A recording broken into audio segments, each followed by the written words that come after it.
Hey guys, tonight we're stepping into a kind of darkness most people today can't imagine. The kind that breathes, shifts, and listens back. You're not flipping on a bedside lamp. There's no white noise machine, no door that truly locks. It's a medieval night, and the only thing separating you from everything out there is a wooden wall with gaps. You're lying shoulder to shoulder with strangers. The bed beneath you is little more than a wooden frame packed with straw that smells of damp earth and old sweat. You're already regretting not claiming a spot farther from the chamber pot. But it's too late now. You're here, and the door's bolted. So, before you get comfortable, take a moment to like the video and subscribe, but only if you genuinely enjoy what I do here. Tell me in the comments where you're listening from and what time it is. Let's see who's up with the rats and whispers tonight. Now, dim the lights, maybe turn on a fan for that soft background hum, and let's ease into tonight's journey together. You lie still, not just because you're tired, you are, but because if you move even an inch, the brittle straw mattress creaks loud enough to wake the entire row. You're wedged between a snoring man who smells like onions and a girl barely 12, breathing in slow puffs against your shoulder. Across the narrow room, another figure tosses under their blanket. The rafters groan as the wind presses against the house. You've been here long enough to know this bed isn't just for sleeping. It's a heated platform of survival. Families share it. Travelers beg for a space in it. Children are born here. People die here. The night doesn't end just because the candle does. Someone coughs. Not the polite kind of modern cough where you turn away and cover your mouth. No, this one is phlegmy and deep and rolls through the room like a challenge to the rest of you to sleep through it. Above, the roof answers. Creak. A slow, dragging sound, like a footstep with hesitation. But there's no loft up there. Just a pitched wooden roof. You hope it's just the wind again. You tug the blanket closer to your chin. It's not warm. It's itchy. Smells like smoke and wool and the person who used it before you. There's no such thing as personal bedding here. Not unless you're wealthy, and let's be honest, you're not. You're the kind of person who has to sleep fully dressed, boots included, in case of fire or visitors who don't knock. The mattress shifts beneath you, not because you moved. The snorer turned. You can tell because his weight digs into the shared straw pile and pushes your hip toward the wall. You adjust quietly, slowly, trying not to wake the child beside you. Her breath hitches, but she doesn't stir. Lucky, the room is mostly dark. Only a single ember glows in the fireplace, far across the floorboards. It's not enough to see by, but it's enough to throw shadows. And medieval shadows, by the way, don't behave the way modern ones do. They stretch like they're alive. They flicker when no one moves. You swear the one under the door just grew. You count breaths. Yours, hers, his, someone further back. Someone wheezing like they've been buried under a mound of hay. You start to hear a pattern, a rhythm. It almost lulls you until the bed creaks again. Not from beside you, not from across, from beneath. You freeze. Could just be the frame settling. You tell yourself that. The wooden supports shift sometimes, but your fingers have already curled around the edge of the blanket. You're not pulling it up to your face like in movies. This isn't a shield, it's a filter. Something to soften the sound in case it comes again. It doesn't, but something else does. A soft pat pat pat, as though something small is moving quickly across the floorboards. You hold your breath. It stops, then starts again. Faster now in short bursts. Rats. Midnight dancers of the medieval world. You might not like them, but they like you. Or more accurately, they like your food crumbs. The lice in your blanket. The warmth of your body. Sometimes you feel them watching you from under the bed. Sometimes you wake with one near your face, deciding if you smell like bread. You remember a story someone told by the fire once. A woman in the next village who lost an ear in her sleep. They said she must have rolled in honey. You hope it's just a story. The bed creaks again, and now you know for sure. It's the person at the end, the one who always falls asleep last. He never gets comfortable, always muttering. He might be praying, or cursing. Sometimes it's hard to tell in the dark. You shift slightly, careful not to disturb the delicate balance of limbs and exhaustion. The girl beside you has wrapped one arm around your side in her sleep, like you're a pillow or maybe a parent. You don't move it. There's no luxury of space here. No your side and my side. Just warmth or cold, stillness or confrontation. Outside, the wind picks up, pressing harder against the walls. It squeezes through the wooden gaps with a high whistle, almost musical, almost human. For a second, you think someone is singing. But no one sings at night, not unless they're mad, or drunk, or something else entirely. You close your eyes, not to sleep, just to listen. Whisper, then again. Whisper, whisper. It's coming from the far end of the room, or maybe inside your head, but it's rhythmic like a chant. Words just out of reach. You want to understand, but maybe you shouldn't. You open your eyes again. A sliver of moonlight slips through the crack in the shutters. Dust dances in the beam like tiny souls. One lands on your cheek, cold and dry. You resist the urge to swipe at it. You don't want to wake anyone. You hear a sniffle. The man beside you again. This time not snoring, just breathing hard. A wet kind of breath. And when he exhales, it smells like cider and rot. You turn your head, pretending to sleep. No one says anything. No one ever does. This is night. Medieval night. You survive it or you don't. The girl beside you murmurs something. A name, maybe, then turns her face into your shoulder and goes still. You almost envy her. You take one last breath, deep, measured, and try to forget the sounds. The creaks, the rats, the whispers. But the night is far from over. And somewhere above, the roof groans again. Just once. Like it's not quite done watching you. You're not sleeping. Not because you don't want to, you do. But because something in this wooden house won't let you. Every time you try to drift off, to retreat from the night, it speaks again. Creak, you used to think it was just the wind, but this sound has a rhythm. Not like something made by nature, more like something walking. And the most chilling part? That sound isn't coming from outside. It's coming from above. The roof. You try to reason it out. Maybe the woods expanding with the night moisture. Maybe it's birds. A cat. Even rats. Rats are the comforting answer. Rats are manageable. Rats scurry. Rats don't pace. But this sound, it's different. Thud. Thud. You hold your breath and count the seconds between each noise. 4, then 5. It's almost like someone's hesitating. You glance around the room. No one else stirs. Maybe you imagined it? No, you've imagined things before. But this sound has weight. Real pressing weight. You start picturing the roof like a stage. And someone's up there, rehearsing their cue. The rafters are groaning not from wind, but from presence. You've never been up there. These medieval homes don't have attics. Just pitched roofs held up by thick wooden beams, with barely enough space for air, let alone a person.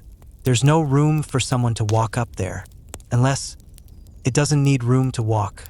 You suddenly remember something an old woman whispered one afternoon, while threading a needle with shaky hands. Don't lock eyes with the ceiling beams after midnight. The thing that lives in the rafters doesn't like being seen. You laughed when she said it, but now your eyes are refusing to look up, as if they know they saw something they weren't supposed to. You shift positions.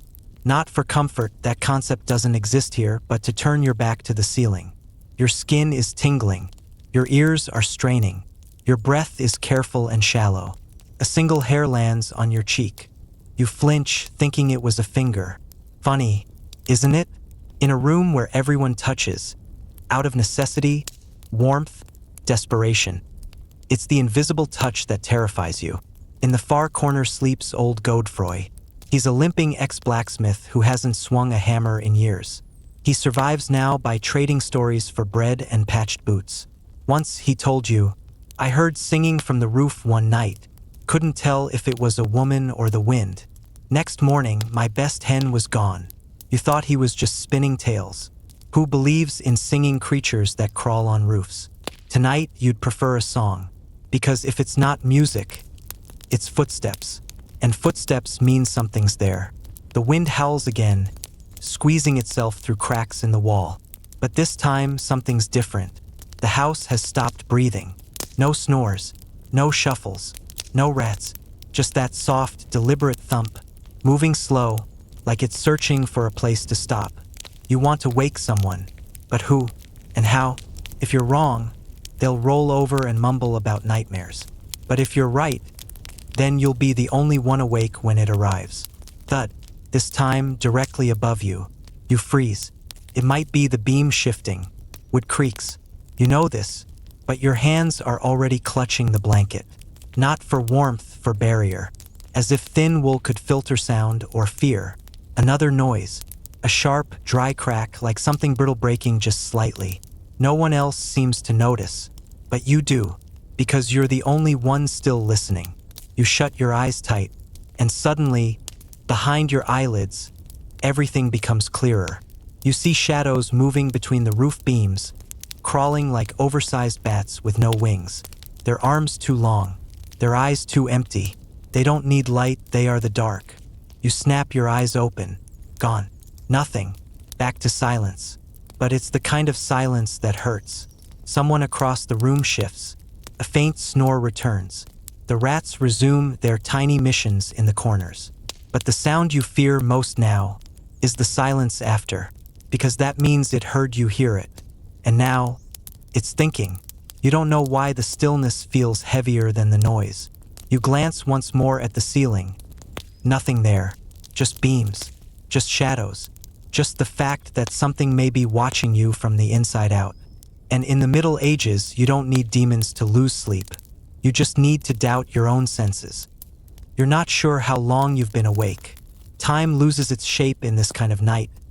A medieval night, where there are no glowing numbers on a screen, no streetlights blinking through the window, no sense of progress.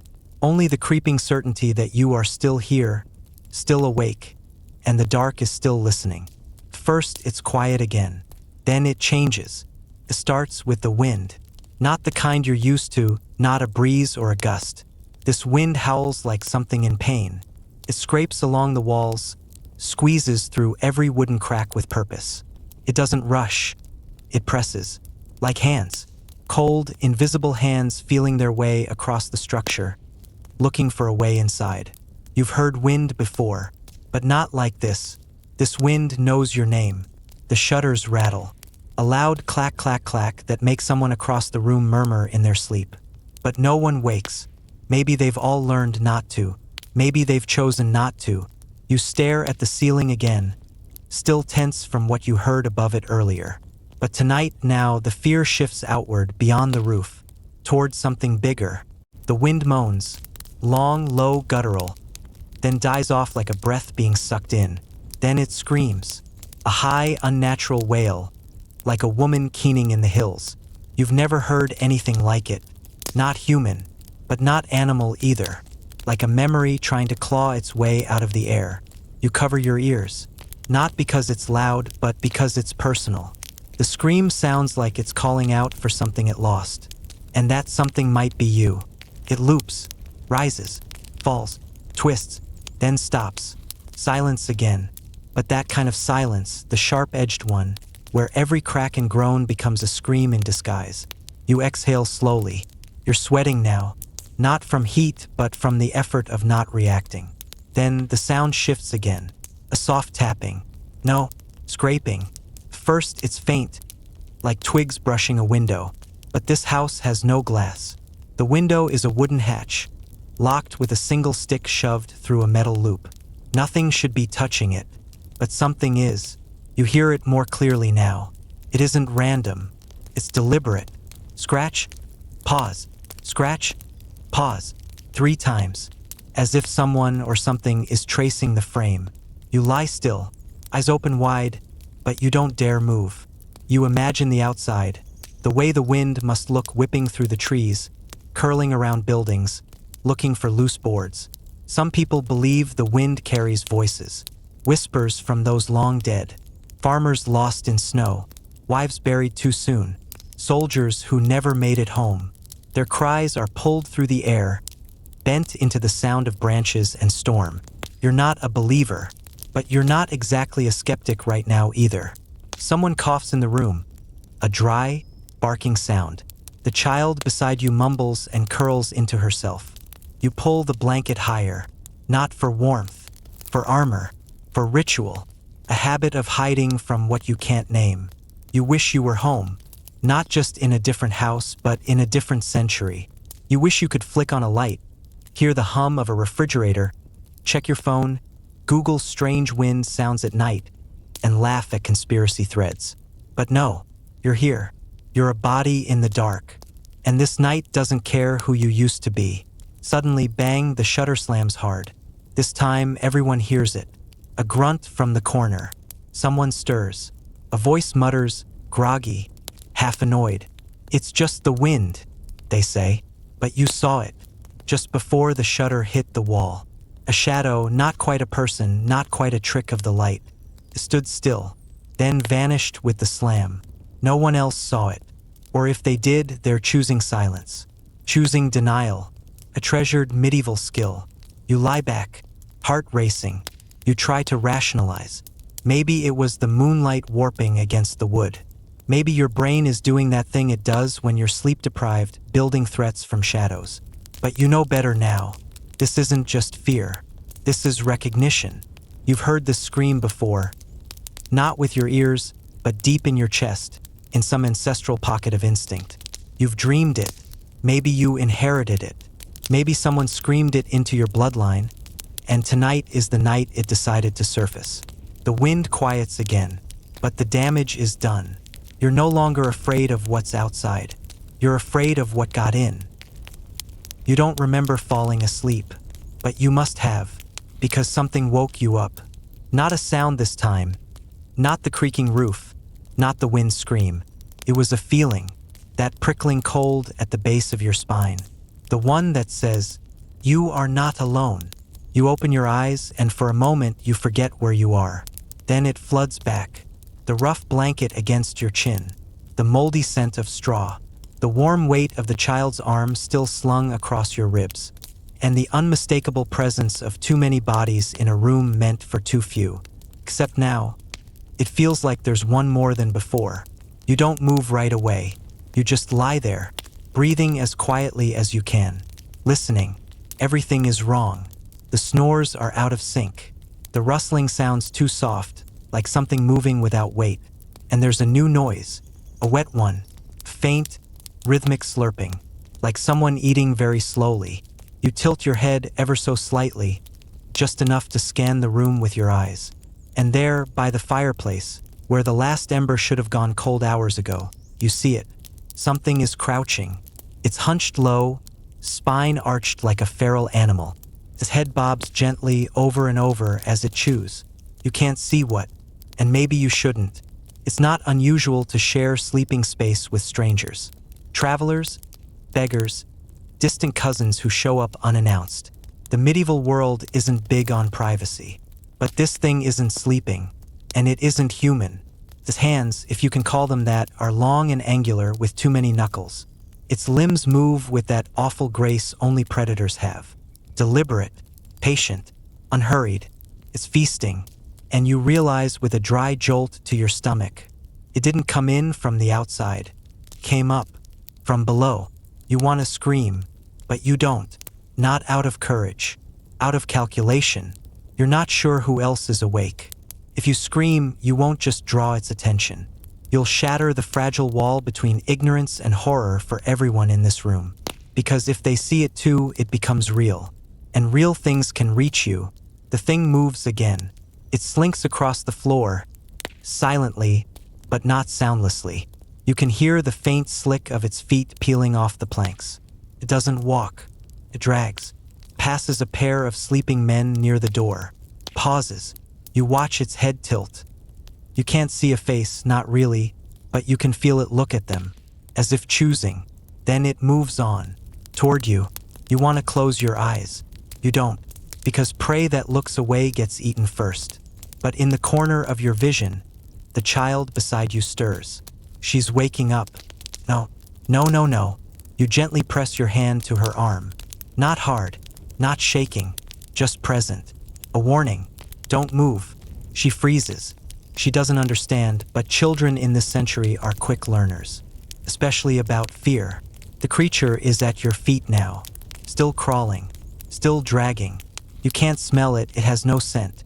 That should comfort you. It doesn't. Things that eat at night should smell like rot or meat or filth. This thing smells like nothing, like it doesn't belong in the living world at all. Then it stops, at the foot of your mattress. It doesn't make a sound, doesn't breathe, but you feel it thinking, like it's listening to your heartbeat and deciding what it means. You feel your toes twitch just a fraction, and it shifts. Now it knows. Then, from somewhere across the room, a man coughs violently. Not the usual chest-deep rattle. This one is a bark, sudden and loud. And just like that, the thing flees. In a blur, it scurries back across the floor. So fast it almost seems to vanish into motion itself. It melts into the dark near the fireplace, and is gone. You exhale. Only then do you realize you've been holding your breath for almost a full minute. The child exhales too. You don't speak. You don't look at her. You just lie there. And for the first time all night, you think about the floorboards beneath you. What's beneath them? You've heard stories. People disappearing in the night. Mothers waking to find their infants cold and silent beside them. Blame the damp, the rats, the milk gone bad. But some say the old houses, the really old ones, have something under them. Not a basement, not a cellar. Something older. Something that feeds slowly, occasionally, carefully. You've just met it. You will not sleep again tonight. Not because you're afraid it will come back, but because you know now, it always comes back. You don't trust the silence anymore. It used to be something you welcomed. That rare stretch between snores and coughs, when the wind had quieted and the rats had found a crumb to keep them busy. A few seconds of peace in a night that had no reason to offer any. But now silence means something is watching. Something that's already fed, and maybe isn't finished. You lie awake, staring at the low ceiling, too afraid to close your eyes. The girl beside you still hasn't moved. You don't think she's asleep, not really. She's doing the same thing you are, playing dead. Because in this century, playing dead isn't a joke. It's a skill. You breathe as evenly as you can, trying to keep your thoughts from unraveling. Trying not to think of the thing that crawled past your feet. Trying not to wonder whose breath it's listening to now. Then you hear it. A whisper. It's soft. Barely there. You tilt your head. It's coming from the corner near the hearth. The same corner where the thing disappeared. But this voice, it isn't that. It's human. Or at least, it sounds human. You can't quite make out the words. The speaker isn't muttering, it's too rhythmic for that. Too focused. It's like prayer. Someone is praying. You've heard plenty of midnight prayers before. Old women clutching rosary beads, whispering for their sons. Mothers tracing crosses on the foreheads of sick children. Drunk men begging saints to erase the things they've done. But this is different. It's not the language you know. It's older. The syllables fall in uneven clusters, like they were never meant to be spoken by a living tongue. There's no Latin lilt, no French or German edge. Just the strange, wet sound of forgotten faith. You realize the voice isn't alone. Someone else answers. Call and response. A chant. It rises just slightly, not loud, but enough to make the air around you feel tight, like the walls have leaned in to listen. You finally move. Slowly, carefully.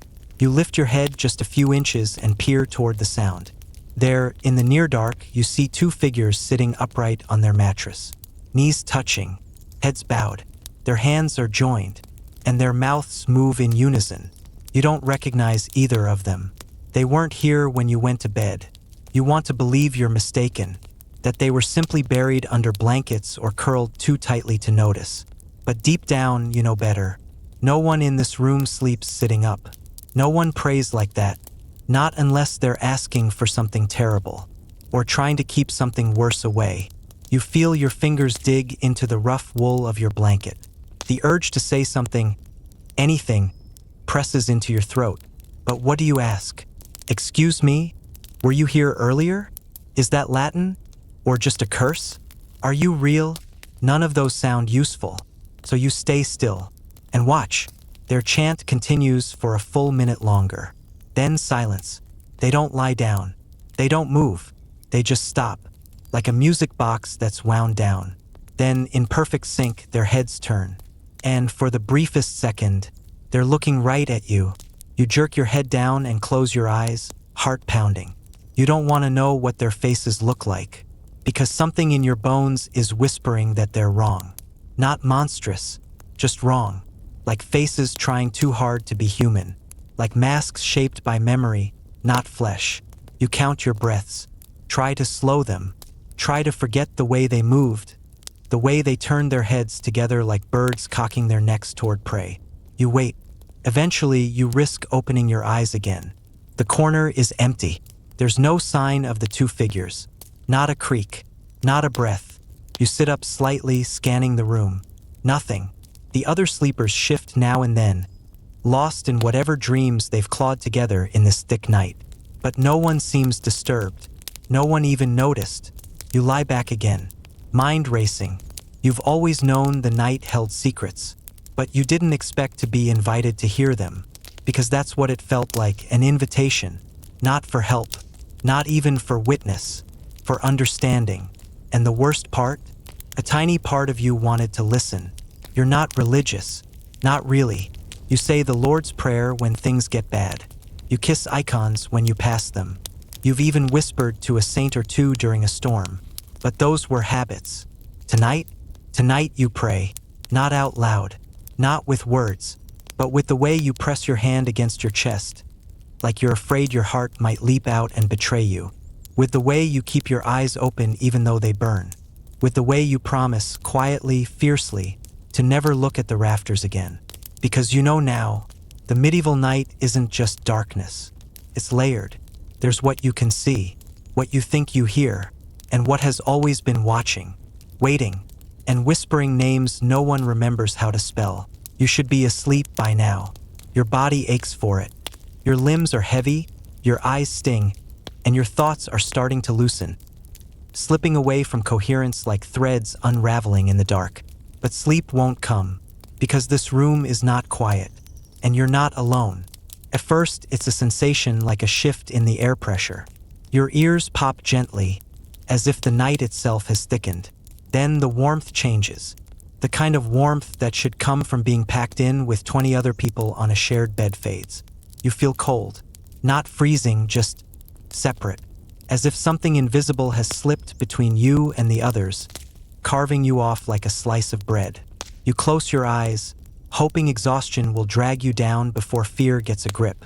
But the moment you drift close, something changes.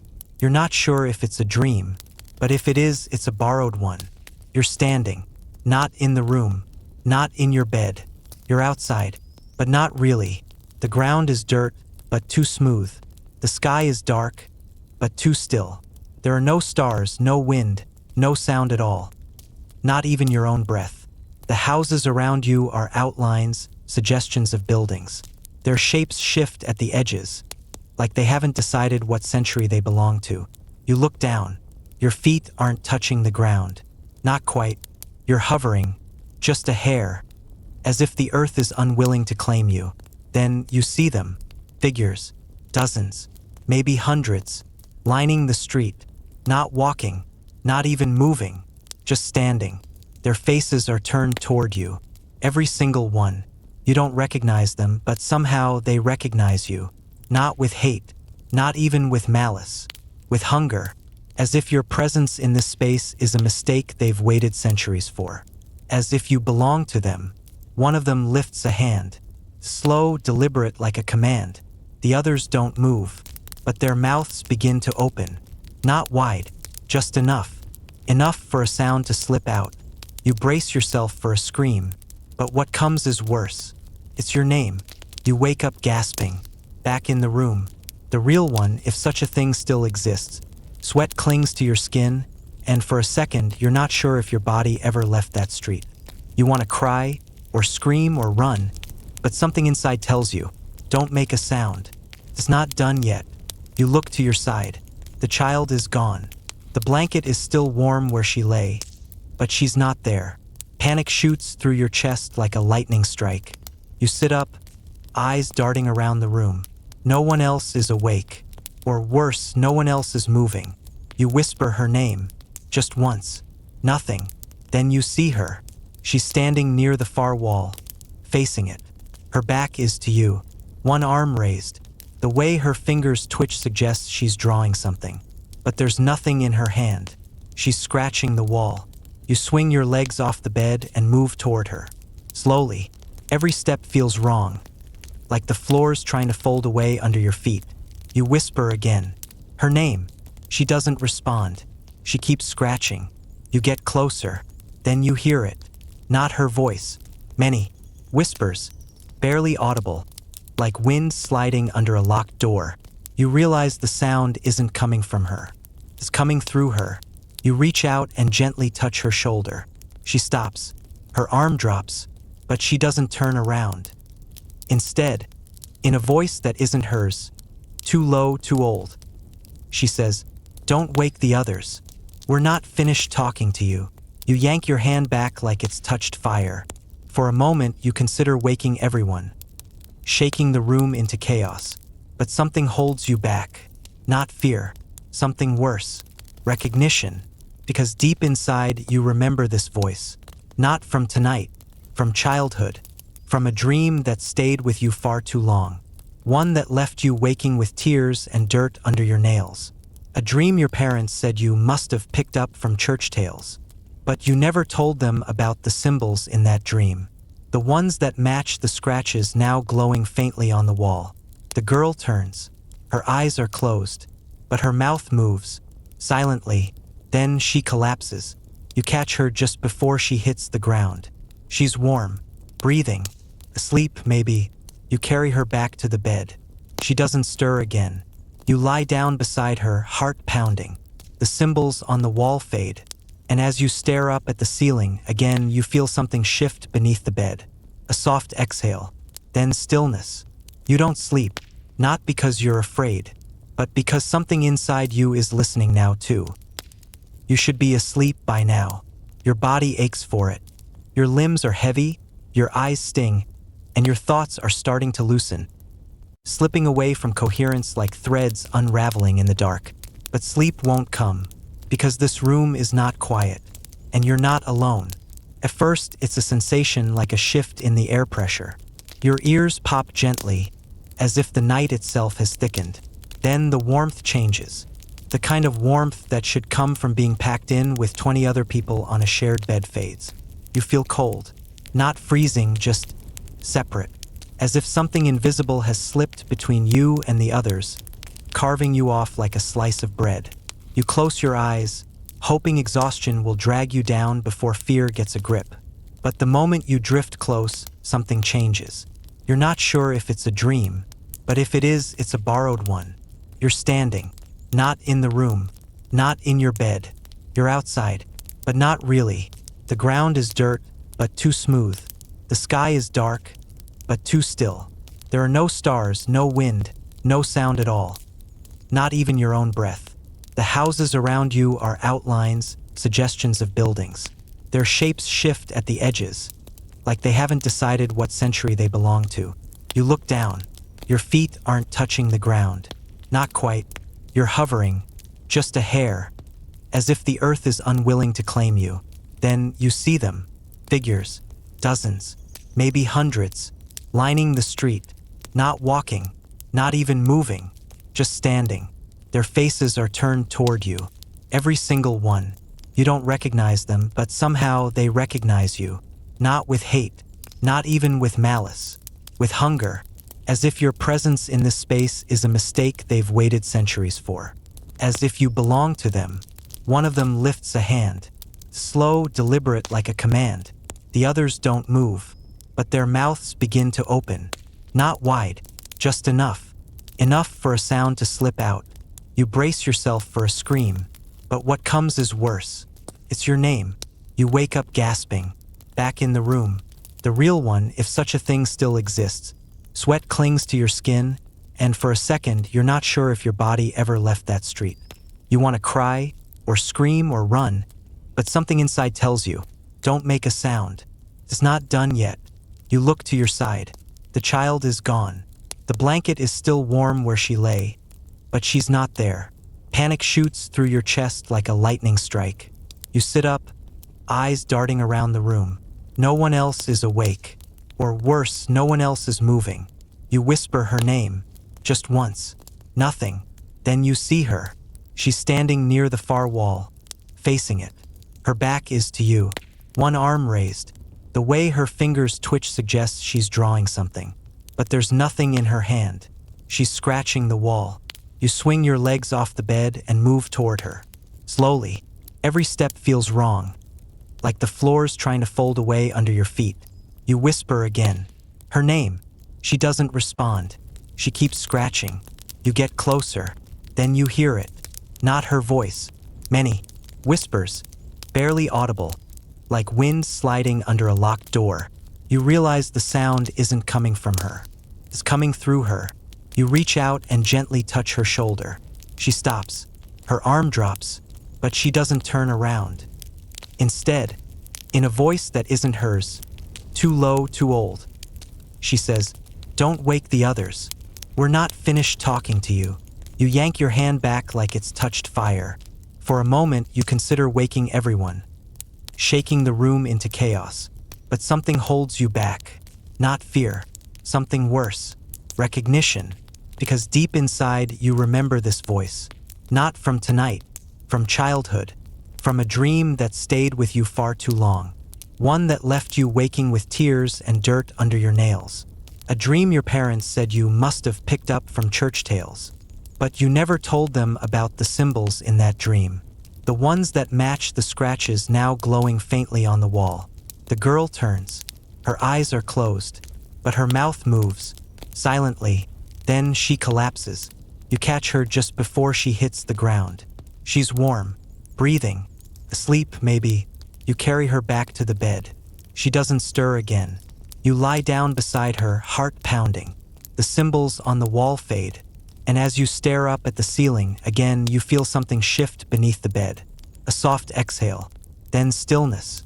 You don't sleep, not because you're afraid, but because something inside you is listening now too. You wake up again, or maybe you never slept. It's getting harder to tell now. The boundaries between waking and dreaming are wearing thin, like a candle burned to a stub. You're still in the room, still surrounded by sleepers. Still you, at least you think so. But something is different. The air feels closer, like the room has grown smaller, not in distance, but in permission. It's no longer a place where sleep happens. It's a place where secrets are told. And some of them are yours. The child beside you is whispering. You don't realize it at first. The words are so faint they seem to echo from inside your skull. But then she shifts, lips moving, breath steady, eyes closed. She's speaking in her sleep, but not dreaming. She's transmitting. You lean in, just enough to catch the sounds. At first, it's just nonsense, syllables that don't fit together. But gradually, a pattern emerges. A rhythm, then a name. Not yours, but one connected to you. A grandparent? A sibling you never had? A version of yourself from a life you didn't live? You don't know, but the name tastes familiar, like a forgotten prayer. You whisper it back without meaning to. It leaves your mouth before you can stop it.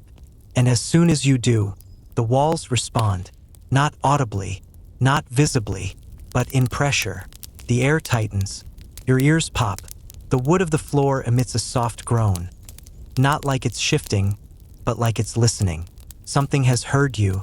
You sit up, carefully, slowly, scanning the room again. Nothing has changed, but it feels different now. Heavier, weighted. You rise to your feet. Nobody moves. You walk toward the far side of the room, toward the hearth. The embers are long dead, but the floor is still warm. Not fire warm, breath warm. You kneel down. You press your ear to the floorboards, and you hear it. A voice, not above, not around, below. A soft, warbling whisper, repeating something over and over again. You can't make out the words, they're just on the edge of comprehension, like a language you almost remember from childhood. But the tone is unmistakable. It's inviting you, not with kindness, not with threat, but with familiarity. You whisper back, You don't even mean to. Your lips move, your throat vibrates, and a phrase slides out of you like oil. Something old, something yours. And then the floor answers. A crack appears, right between the stones near the hearth. Thin at first, like a splinter, then wider. You don't jump, you don't scream, because somehow, this feels expected. Like the room has been waiting for this moment. Like you have been waiting. From the crack rises a scent.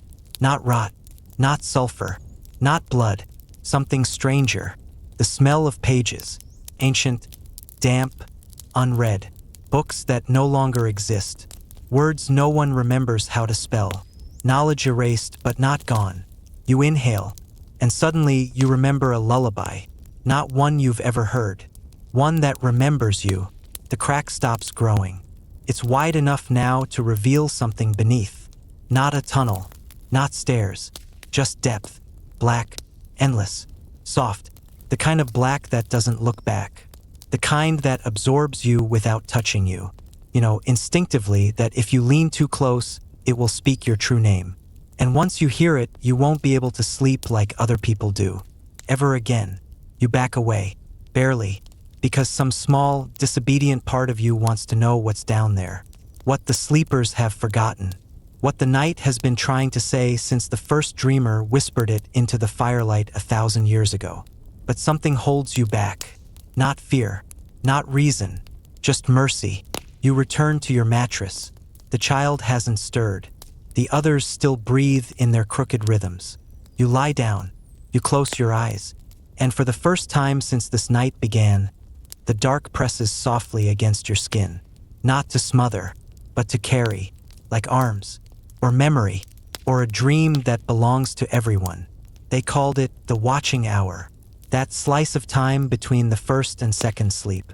Modern people don't have it anymore. Not really. We replaced it with screens, blue light, and a desperate refusal to rest. But in the medieval night, it was sacred, practical, dangerous, and you're in it now, still awake, not quite dreaming, not quite safe. The house is hushed, not silent, never silent, but hushed, as though it knows that whatever wakes now doesn't sleep again easily. You sit up, not because you want to, but because you're supposed to. Your body knows the rhythm even if your mind doesn't. It's a script written in bone. Someone moves nearby, then another. Quiet footsteps shuffle across the wooden floor. No one speaks. No one lights a lamp. And yet, they begin to gather. You watch them from the edge of your shared bed. These are not the same people who muttered prayers and spread teeth in ash. These are the others, the ordinary ones. A mother smoothing her apron. A man sharpening a blade that looks far too ceremonial for farming. An old woman folding cloth again and again until it becomes a square no larger than her hand. It looks like nothing, but you know it isn't. One of them looks up and sees you watching. She nods, slowly, like she expected you to be there, like she's seen you before. She holds something in her palm. A small doll, hand-stitched, no face, just rough linen and red thread around the neck. She sets it on the floor in front of the hearth, then whispers, so it remembers where to return. You stand, approach. The others make space for you without speaking. And just like that, you're part of it. The watching hour. They aren't performing rituals. Not exactly. They're completing them. Tiny actions, each one forgettable on its own. Combined, they seal the room. A man spits into a bowl, then places it under a stool. A girl plaits her hair into 9 braids, each wrapped with thread of a different color. A boy, no older than 5, scratches a line into the floorboards with a rusty nail, then erases it with his thumb. No one explains anything, because nothing needs to be explained. You've seen it all before, not in this life, but in the sleep behind your sleep. You are handed a feather, from a raven, oily, still smelling of air and ash. The old woman gestures toward the back wall. You follow. There's a mark there already, one you didn't notice before. 3 vertical lines. Faint, uneven. She points. You understand. You dip the feather into your own mouth, instinctively, and trace the mark. It accepts the moisture, darkens, spreads. Behind you, someone hums. A new tune. Not the strange drone from before. This one is lighter, childlike. The kind of song meant to trick the dark into thinking you're too innocent to eat. Someone joins in, then another. And for the first time all night, you feel something unexpected. Comfort. Because now you understand. The watching hour wasn't just time to pass. It was a vigil. Not always for the dead. Sometimes for the living. To guard their names, their dreams, their shape so they wouldn't forget themselves before second sleep returned them whole. A man stands near the door. He holds a bundle of reeds, tied with coarse string. He unties it. One by one, he places the reeds across the threshold. Then he steps back and whispers, "It can't cross if it doesn't know how many." You don't ask, but you know what he means. The reeds confuse it. Whatever it is, counts. Always, but it can never get the number right. So it waits, frustrated, hungry, and morning always wins. Almost always. The girl with the braids approaches you. She places a tiny sack in your palm. Grain, salt, a shred of onion skin. "Put it under your tongue," she says softly, then walks away. You don't ask why. You do it. The taste is strange, bitter, a little sweet, almost metallic. And then quiet, inside you, like your breath has turned inward, like your voice is now shielded. Then, just as suddenly as it began, it ends. The watchers return to their beds. Nugoodbis, no ceremony, just the creak of floorboards, the settling of bodies, and the long, slow exhale of those who've earned second sleep. You lie down, and this time you feel the heaviness creep in, not the crushing weight of fear, but the blanket-soft surrender of someone who's been defended. Because you understand now, the first sleep belongs to your body. The second, it belongs to everything else. The second sleep isn't like the first. It doesn't arrive gently. It doesn't rock you with warmth or pull you under with exhaustion. It takes you, quick, total, like a shutter falling over the world. And suddenly you're gone. This isn't dreaming. Not the way you understand it. Feels too real for that. The air is thick. The floor beneath your feet is stone. Smooth and cold. Not wood. You look down and see your bare toes, pale against a mosaic that shifts patterns each time you blink. You're standing in a room. Not the one you fell asleep in. This one has no corners. Just walls that curve like you're inside a dome or a skull. It hums. A constant low note, too deep for hearing. You don't hear it, you feel it. In your teeth, in your bones, in the pit of your stomach. You know where you are, even though no one ever told you. You're in the place the second sleep brings you, where things are sorted out. A voice speaks, not a whisper, not a shout, just a sound placed inside your mind. You've remembered too much. You turn. There's no one there, but your shadow has changed. It moves before you do, and now it has a mouth. Speaks again. This is what happens when you stay awake during the hour of forgetting. You want to wake up. You want to run. You want to scream or bargain or pray. But instead, you stay. Because deep down, something in you wants to hear what it has to say. Your shadow rises from the floor. Not vertically, not like a person. Peels up, like smoke being sucked backwards into a candle. And it forms a shape in front of you. Something almost human. Almost. It looks like you, if you were made of parchment and ink. Figure drawn, not born. Its face is yours, but stretched. As if memory had tried to reconstruct you from someone else's dream. It lifts one arm, points behind you. You turn. There are doors now. 5 of them, each one made from a different material. One of bone, one of water, one of fog, one of glass, one of your own skin. You instinctively step toward the 5th. You know it's the one meant for you, but your shadow blocks you. It speaks a 3rd time.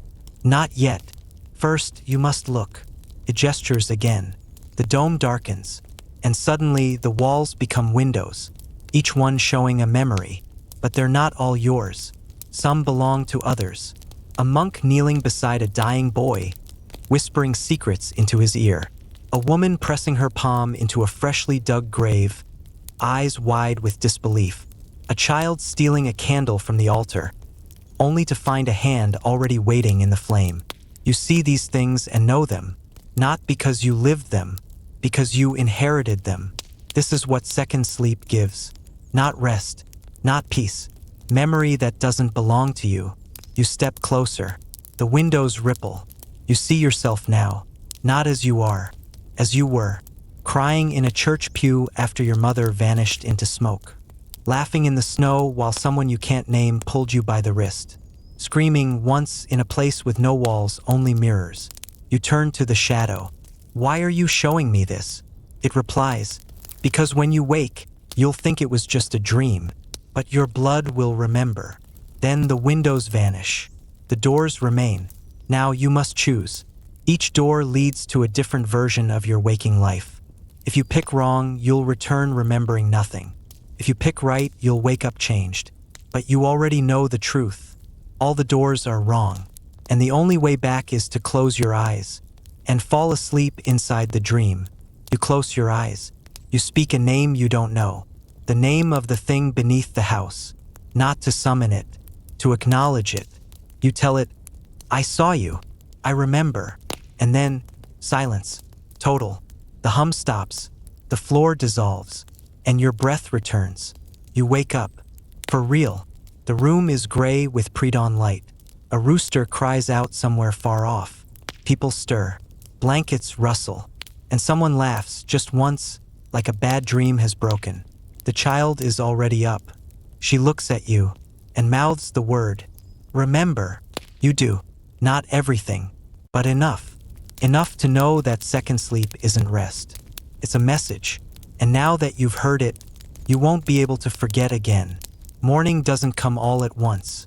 Creeps in, soft and colorless, like someone spilled milk across the sky. No birds, no bells, just the faint sound of wood shifting and a draft curling under the door. Like the house is remembering how to breathe after holding it all night. You don't sit up right away. You lie still, trying to decide if this is really waking, or just another layer of the night pretending to be dawn. But the weight of your body is different now. Your limbs feel like they belong to you again. Your eyes sting. You're back. At least most of you is. The child is gone. Not missing, just not beside you. You can hear quiet conversation near the door. Low murmurs that flicker like candlelight. Someone laughs again. Gently, like they've survived something together. You push yourself up. Your blanket is damp. Not with sweat, with dew. There's no explanation for it. No leak. No open window. Just a thin, perfect film across the wool. Like something left a parting gift before it vanished.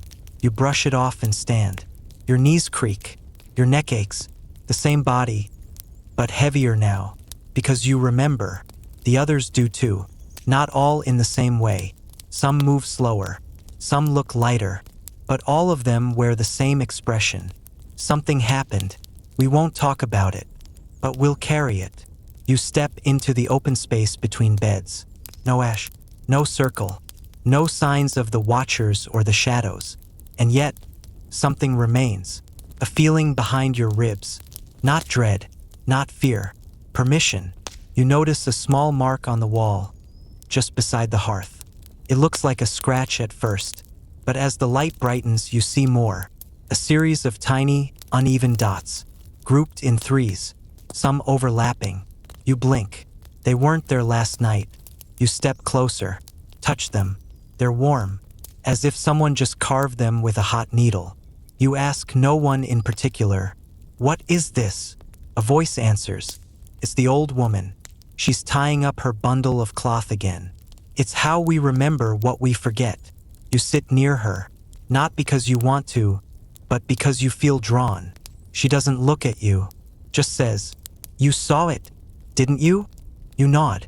You stayed awake. You nod again. That's why you remember. A pause. Most don't. Most can't. That's how the world keeps going. You want to ask more, but her hands are already busy, tucking away the last square of fabric.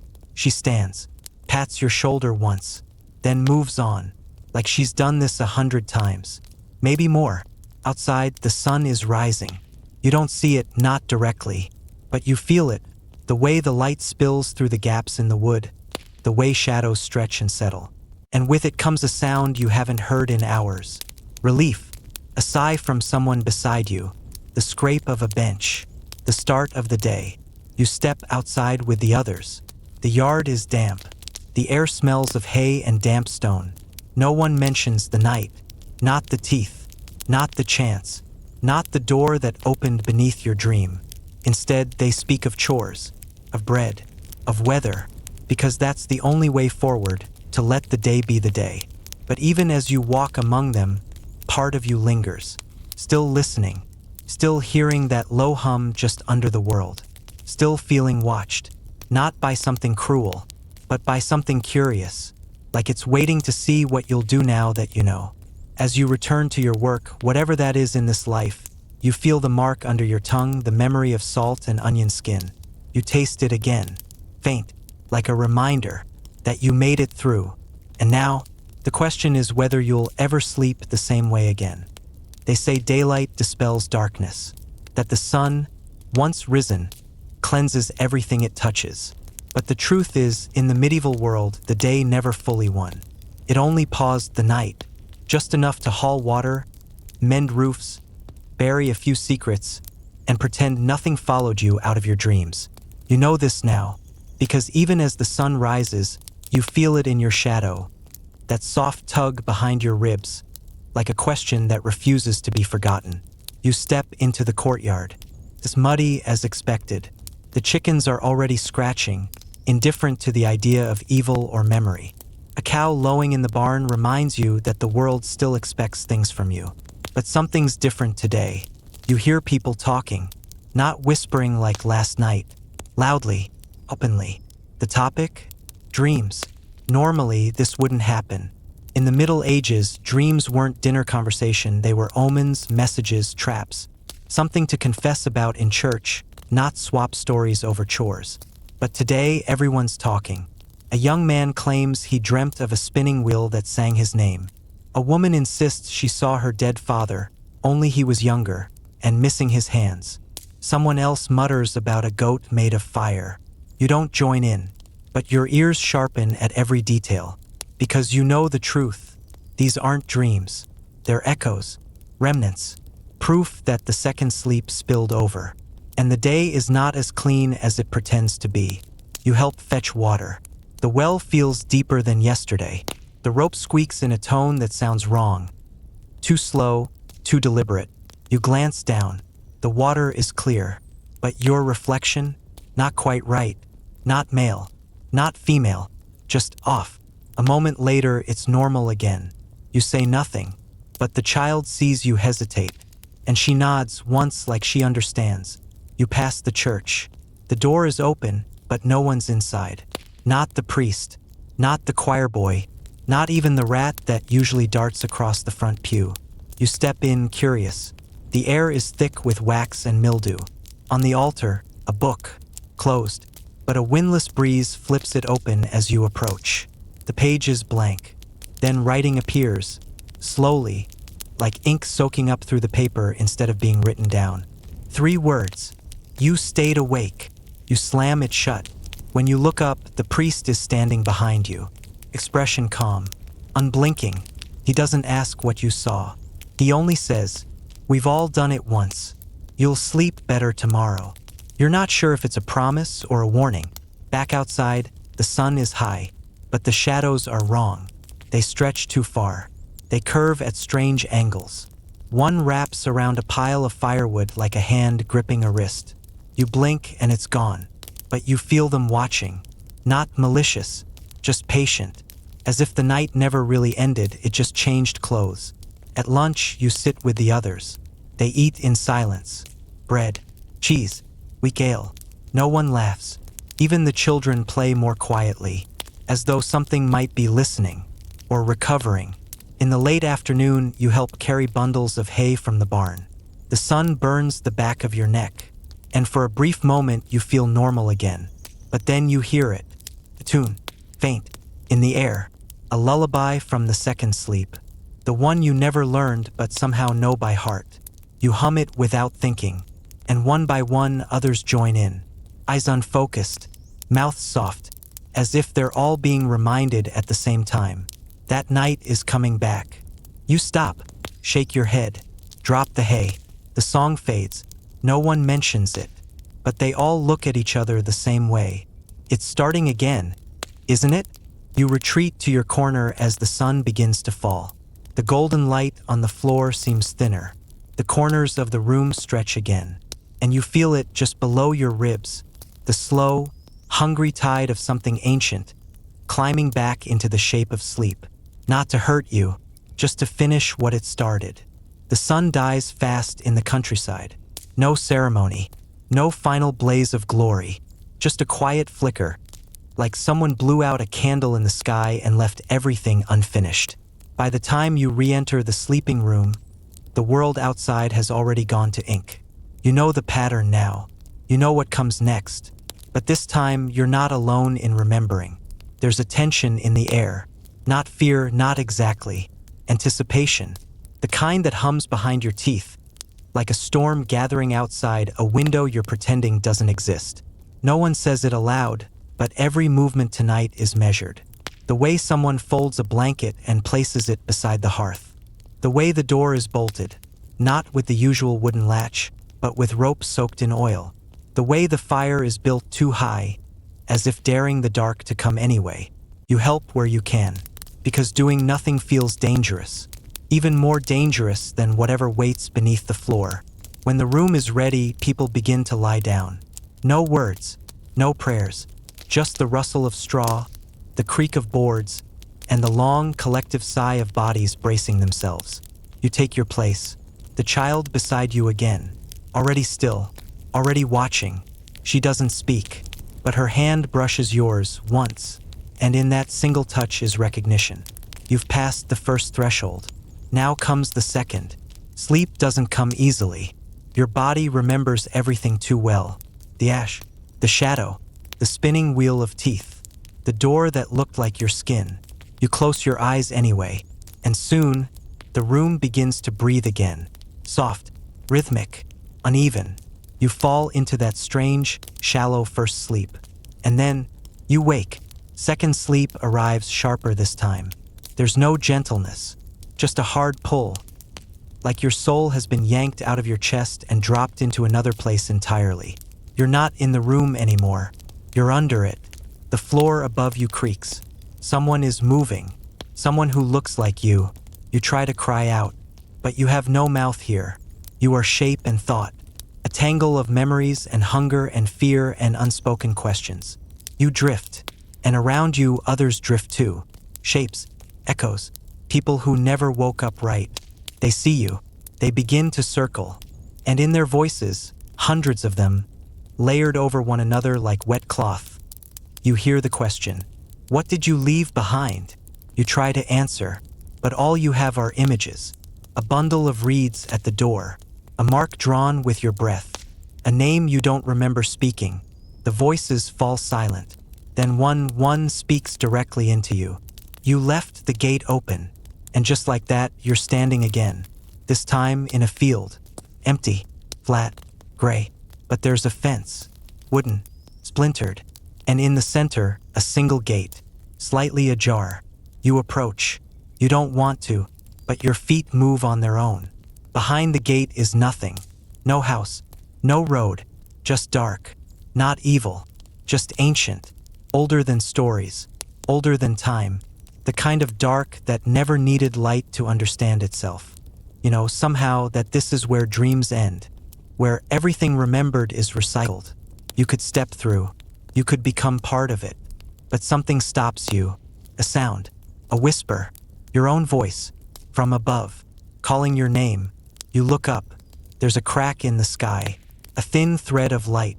It trembles, and you feel it, the choice. Step through the gate, or follow the voice back to your body. You don't decide. Not really. Your body makes the choice for you. You blink, and you're back, lying on your straw mattress. The room quiet, the fire a faint red bruise in the corner. You're sweating, but the blanket is still folded beside the hearth. Untouched, you turn your head. The child is awake, She says, "You almost didn't come back." You nod, because she's right. You feel it. The gate is still open. Maybe always will be now. But for tonight, you closed your eyes and returned. And that's enough. They never called it sleep. Not really. Not in the way we mean it now, soft blankets, warm milk, blackout curtains, and memory foam. To them, sleep was a crossing, a test, a temporary death. And every time you closed your eyes, you were bargaining with something larger than you, unseen, unknowable, but always keeping count. And tonight, it's time you learn what they feared most. Not that they'd never wake up, but that something else might wake up in their place. You wake before dawn, again, but this time you're the only one. The room feels empty, even though it's full of bodies. Still breathing, still human, probably. You rise without meaning to. Your feet move like they remember the way, like they're following a script you've never read but always known. You're not in control, not exactly. You're just present, watching yourself do what needs to be done. You walk to the hearth. The ashes are cold. You kneel. Your fingers search beneath the stone lip of the fireplace, into a crack you didn't know was there, and they come back holding something, small, wrapped in fabric, warm. You don't unwrap it. You don't need to. You know what it is. A name, not written, not spoken, contained. The name of someone who didn't come back right from the second sleep. Someone who woke up with the wrong breath, or the wrong memories, or eyes that blinked at a rhythm no heart could keep up with. You've heard the rumors. You've seen the signs. But now it's your job. In the Middle Ages, when someone came back from sleep different, twisted, haunted, off, they weren't punished. They were managed. Gently, quietly, lovingly. The way you'd care for a candle that flickers too high, or a dog that howls at nothing for too many nights in a row. You hold the bundle close. You breathe in. You don't smell death. You smell return. And it's wrong. The girl is already standing in the far corner of the room. She's not watching you. She's watching someone else. A boy, maybe 12, maybe 15. You know his name. You've worked beside him. He's breathing, but not like a sleeper. Too shallow, too fast, like he's pretending. You move toward him. He opens his eyes, and they are empty, not hollow, not black, just wrong. No recognition, no fear, just witness. You kneel beside him. He doesn't flinch. You whisper, "Did you make it back?" He tilts his head, then slowly shakes it. Once, then again, like he's practicing the motion, like he's learning. You show him the bundle. He doesn't blink. You press it into his hand, and softly say, "Then hold this for me." And in that moment, something snaps back into place. The eyes flutter, the chest rises, slows. The hands grip the bundle with the awkwardness of someone trying to remember how fingers work. And then he sleeps. Real sleep, not second, not shadowed, just sleep. You step away. You don't know if it will last.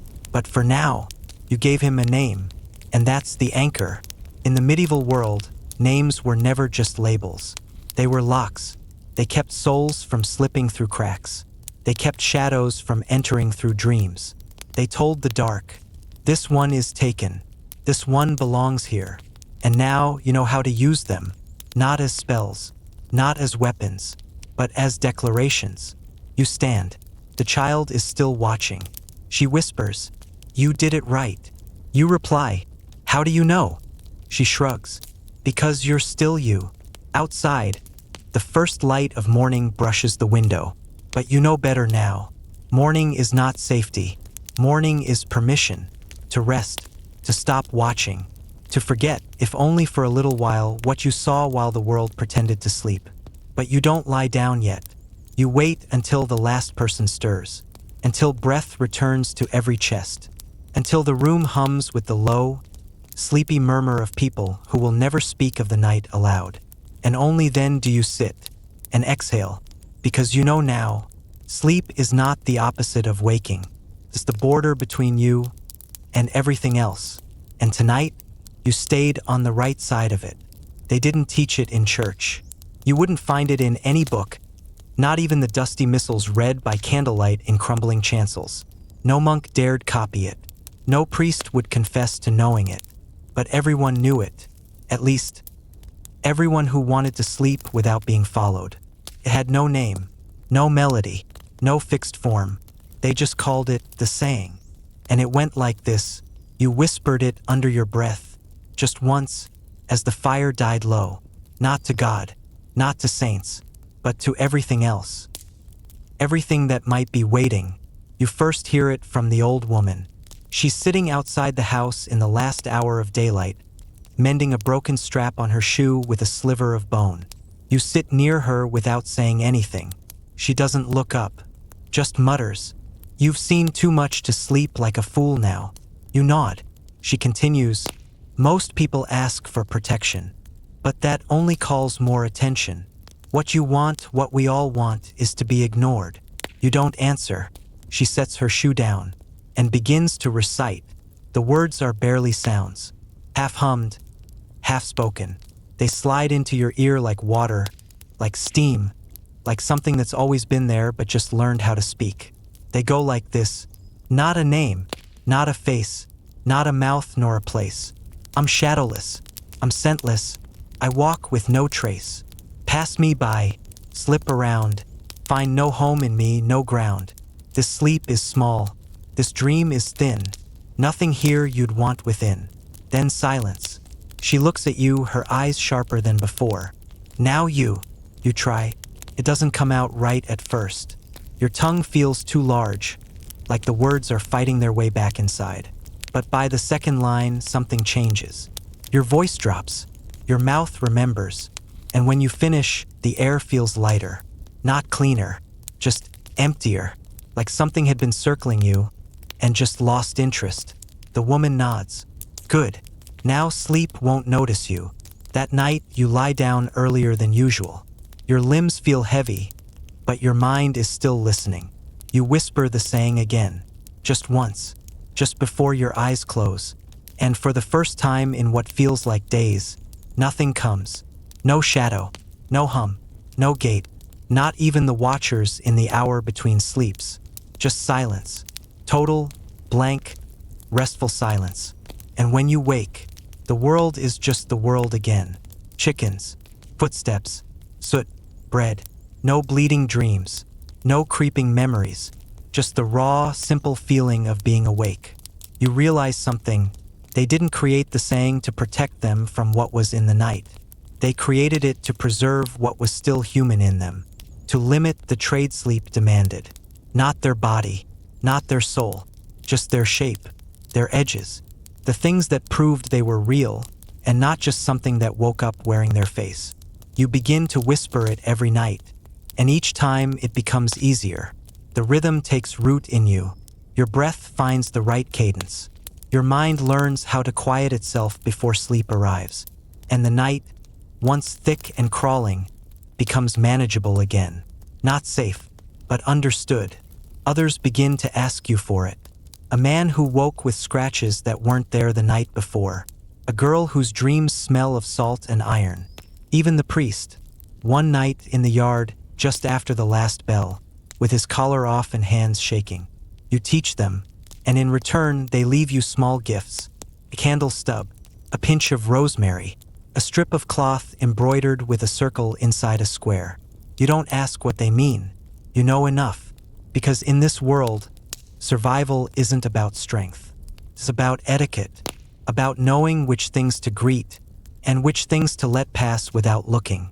You heard about him long before you met him. A whisper here, a name dropped too casually by the hearth, a laugh that didn't reach the eyes. His name was Halward, once a mason, a good one by all accounts, hands steady, eyes sharp. He could cut stone so clean you'd swear it bled. But then, one winter, he stopped sleeping like the rest of us. It wasn't sudden. That's the terrifying part. It was gradual, like bread going stale, like milk thickening just a little each day. At first, people said he seemed tired. He forgot things, simple things, what day it was, who had died last season, where he left his tools. Then came the second stage. He began waking up wrong, not in pain, not screaming, just confused. Each morning, he'd walk the village as if mapping it for the first time. He'd ask people their names, not out of rudeness, but with a strange, gentle curiosity, like a traveler who'd just arrived. At meals, he'd sniff the bread before biting it. He'd tilt his head at bells like they were speaking another language. But the worst part? He stopped casting a shadow. Only sometimes, at first, people blamed the fog or the angle of the sun. But then it happened at noon. Clear day, high sun, not a single cloud. And there he stood, watching the black outlines of others stretch across the dirt, while his feet traced nothing. The priest approached him after that, asked if he'd been saying his nightly words. The saying, he called it, the one you learned just a day ago. Hallward only smiled. No, he said. Why speak to things that don't exist? That was the last time anyone spoke to him as Hallward, because the next morning he was already standing outside the bakery, still, silent, waiting. But when he turned, his eyes were empty, not dead, not dull, just replaced, like whatever had once looked out from behind them had left, or worse, been replaced by something polite. He still acted like Hallward in a way. He worked, he ate, he said good morning, but none of it landed right. His smiles didn't crease his cheeks. His laugh had no echo. He didn't blink when smoke blew into his face. And no matter where he stood, no shadow, not ever again. Some said he was possessed. Others said he was cursed. But the old woman, the one who taught you the saying, just muttered, "He forgot to make himself uninteresting. You finally meet him by accident. He's repairing a low stone wall near the edge of the field. His hands move perfectly, too perfectly, like they remember more than he does. You approach cautiously, say his name. He turns, smiles. Hello, have we met? You lie. Say you're new. He nods, then says something that chills you more than any shadow, any second sleep, any nightmare. I hope you sleep well tonight, but if you don't, I'd be happy to borrow your place." You leave without responding. Your feet find their own way home. That night, you say the words twice. You sprinkle ash around your bed. You bite your tongue just enough to taste blood. And you sleep not like a child, but like a guard.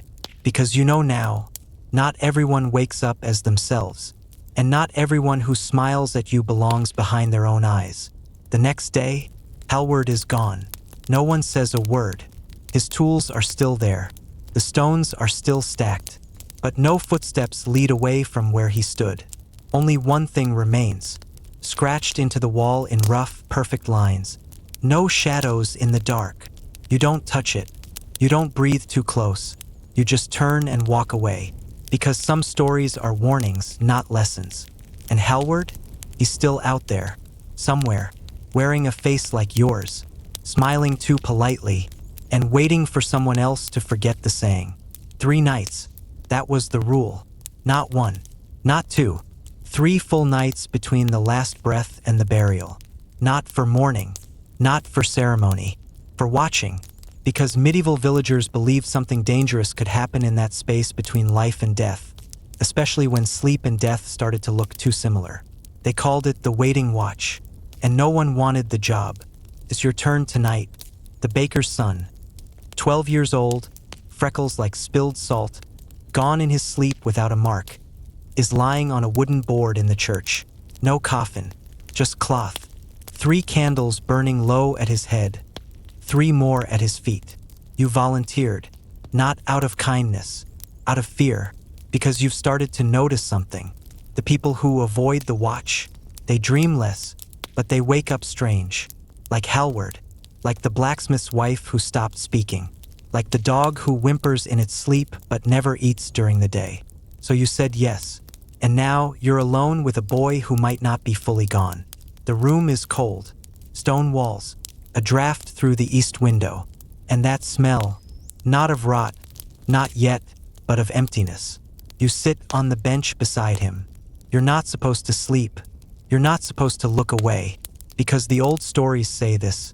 If he stirs, and no one sees it, he might not lie still again. The first hour is easy. You keep yourself awake by counting the knots in the wood grain of the church beams. 27. Then 34. Then you start over. The second hour is harder. The candles flicker, even though the air is still. And somewhere, beneath the floorboards, something scratches. Just once. Not a rat. You know the sound of rats. This was something dragging a nail. Or a claw. In the third hour, you nod off. Only for a second. But when you open your eyes, one of the candles is out. No wind. No wax dripped. Just extinguished. You relight it.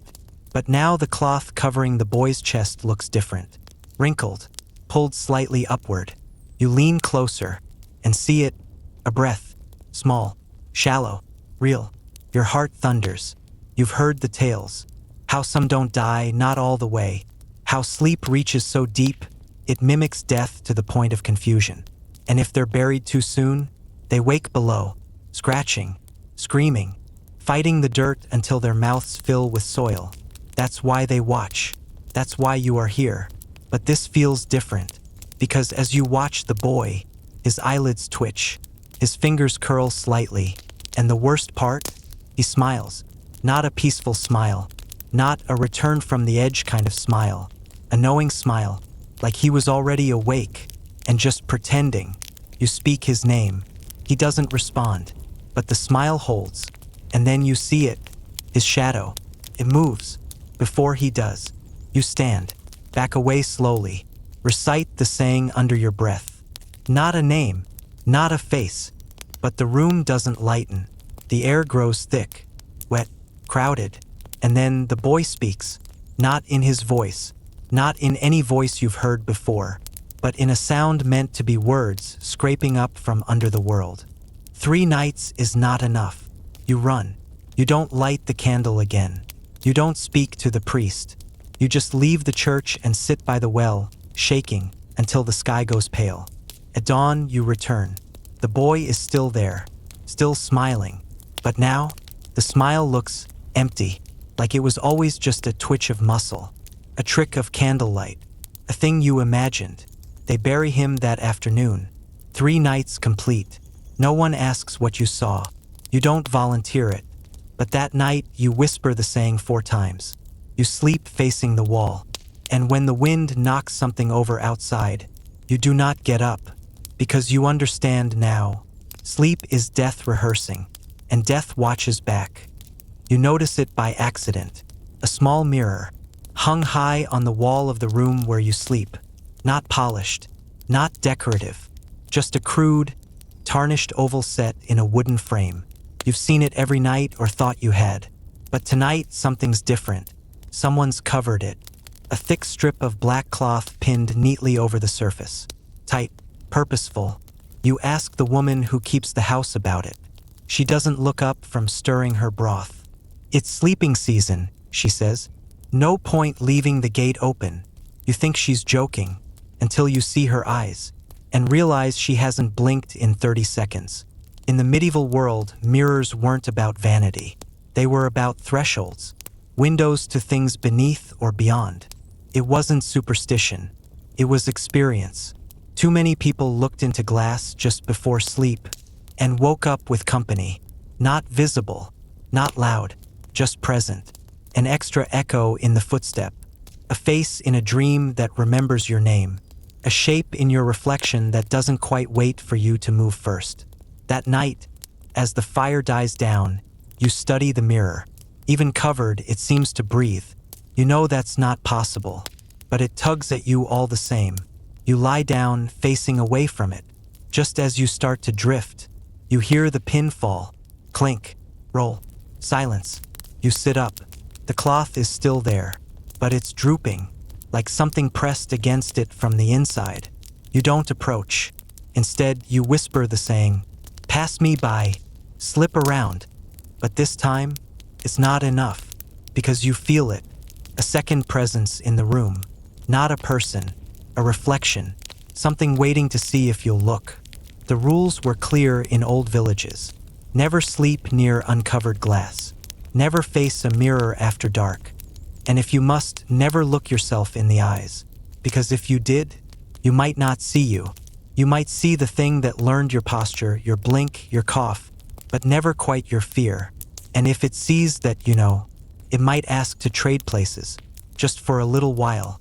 You get up slowly, repin the cloth, not because you're brave, but because you know what happens if you don't. You've heard the stories, how people started to mirror themselves even when awake, turning their head before their body did, laughing at jokes before they were told, holding a cup upside down and pretending not to notice the spill. These were not accidents. They were rehearsals, the reflection learning how to be real.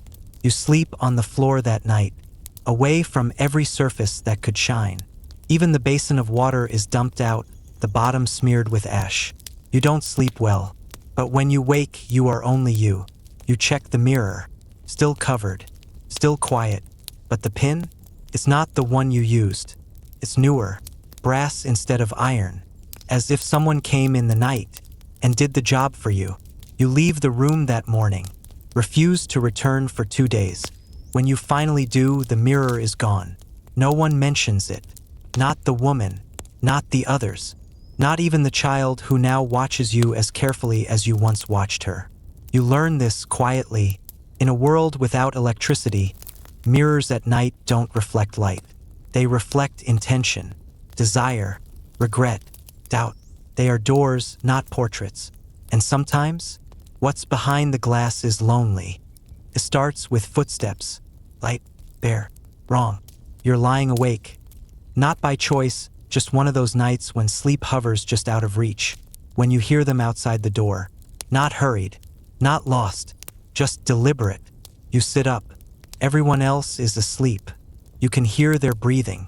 But the footsteps, they don't belong to any of them, because they don't match the rhythm of a dreamer. They match the rhythm of someone listening. In the Middle Ages, sleepwalking wasn't just a curiosity. It was a crisis. People whispered about it, never aloud, never during the day, because it meant something had gone wrong. Something had found a way out of the dream. Not fully, not yet, but enough to walk.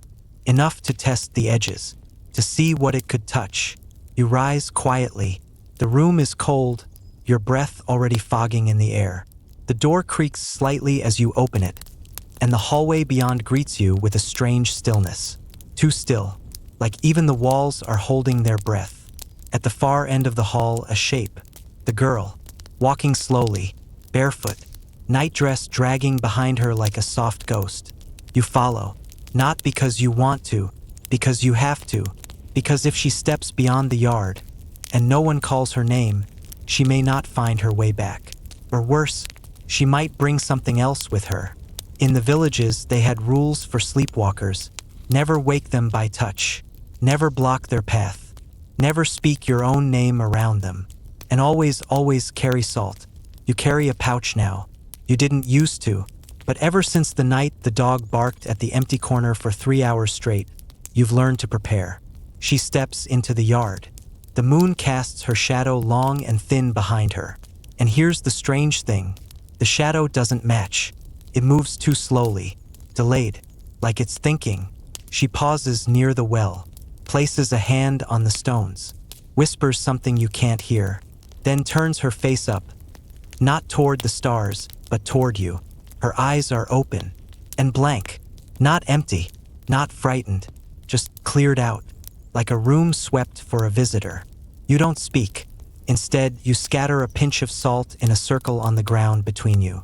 The moment it hits the soil, she stops, tilts her head, then turns and walks back inside, as if it never happened. The next morning, she doesn't remember. Of course not. But her shoes are wet, and there's a small cut on her hand. A thin crescent, as if she'd pressed too hard against the edge of something smooth. You don't tell her, but you ask the woman of the house quietly if this has happened before. She nods. Once every moon, since she was 5. What do? We follow. We salt. We pray she stays hers. There are stories of sleepwalkers who kept walking, out into the woods, into rivers, cliffs. Some were found, some weren't. And the ones who came back, they came back different, polite, distant, too precise in their speech, like they had learned to fake being awake. In some villages, the worst cases were marked. A red thread tied around the wrist, a bell sewn into the hem of a nightgown, even lines of ash drawn across the doorway, not to stop them, but to track if something came back in. You start doing it now. Every night. Salt by the door, ash on the sill. Your name whispered backward once before sleep. Not magic, just insurance. The next time you see her walking, she stops at the firewood pile, places one log upright, knocks on it 3 times, then whispers, still hollow, "That's good." Then she walks back. You ask the old woman what that means. She looks at you sharp. It means no one's borrowed her yet. Borrowed. Sleepwalkers are empty houses with unlocked doors. Sometimes visitors stop by. You stop asking questions. You just watch more carefully. And you sleep less. Because now you understand. Sleepwalking isn't the body moving without the mind. It's the body being guided by something else. Something curious, patient, testing the floorboards. There's a rule you've heard whispered since the first night. Never be the last to sleep. No one explains why, but every time it's mentioned, the room gets quiet. A look passes between the older ones, a flicker of memory, a scar not spoken aloud. You assumed it was superstition. Until now, there are 3 of you still awake tonight. You, a boy named Edric, and the girl, the same one who walks in sleep, but tonight lies still, wide-eyed. You feel it, that slow, spiraling pull toward exhaustion. Each blink heavier, each breath more distant from thought. Edric gives in first. He doesn't announce it. He just settles deeper into the straw, exhales slowly, and goes. The girl doesn't move. Neither do you. You're both waiting. But for what? In the medieval world, there was a quiet belief, never written, never sermonized, that every night, something ancient walked the boundary between sleep and death, and it couldn't take just anyone. It needed 3 minds adrift, 3 doors open, 3 souls unguarded. It would knock, and one would be taken, not dead, just gone. A 3rd sleeper, the one whose breath fades, but body stays, whose eyes open in the morning with no memory of their name, who laughs too long at nothing, who dreams for others. Tonight you're down to 2, you and the girl, and the fire is low. The shadows grow sharp. She turns toward you, whispers, "You can go. I don't mind being last." You sit up straighter. "No," she nods. "Didn't think so." You both stay like that for a long time, neither sleeping, neither speaking. And then she says, "Maybe that's the trick. If no one sleeps last, maybe it leaves empty-handed." But the room feels full. You sense it, a 4th presence. Not in body, not in sound, just in expectation, waiting for the pattern to complete. 3. There must be 3. You reach for a candle stub, light it. The flare pushes the dark back for a second. And in that second, you see it, a figure in the corner. Not cloaked, not monstrous, just blurry, like a memory you weren't supposed to keep. It leans forward, tilts its head. It has no face, only a suggestion of one, and its hand is raised with 3 fingers. Counting, you whisper the saying, not once, 5 times, faster each round, until the words blur, lose shape, until you're just mumbling protection, hoping it sticks. The girl joins you. You don't know when she started, but her voice is steady. She's done this before.